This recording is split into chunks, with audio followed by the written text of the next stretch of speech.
Yeah, I suppose in comparison with last year when they failed to win a match, that it's a big improvement for Tipperary. But you just wonder when you see the competitiveness of the Munster Championship this year, and it's probably one of the most competitive Munster Championships we've seen. And like the three counties that came out of Leinster, you could say they ambled through the Leinster Championship to date. And you'd wonder, going into the All-Ireland Series, will the Munster Championship have taken too much out of the Munster teams going forward?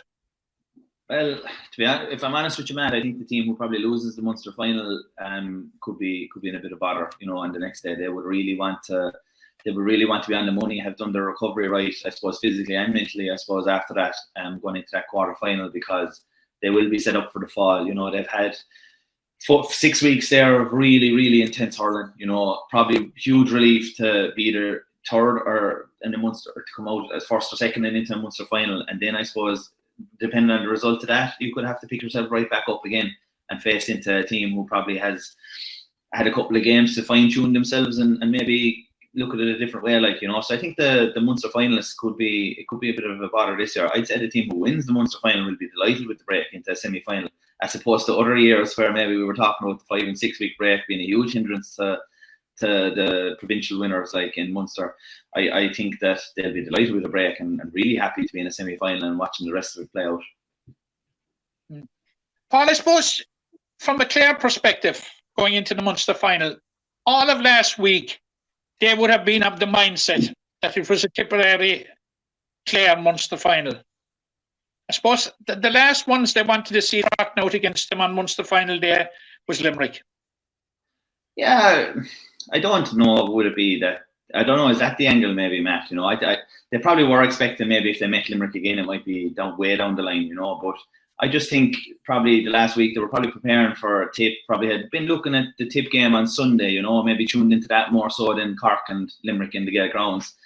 And then I suppose as the day went on, they were probably having to change over from their Twitter feed to the television feed, probably, and keep an eye on what was happening, So I think from a mental perspective, I think regardless of who it is, I think knowing or being like 99% certain you're playing one team and having to switch in the space of a couple of hours to facing a different team is a tough task. They probably would have started maybe like doing some analysis on tip even, and maybe would have been really keenly watching the Tip and Waterford game from a backroom team point of view and stuff. And the players even would have probably been keeping an eye on that. And some players won't, some players will, some players will probably at the beach or something, or going for a swim on Sunday and watching none of the matches.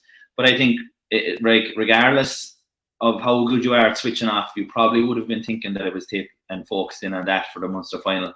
And it probably is a difficult position to be in, to switch it around in the space of a couple of days and know you're facing Limerick again.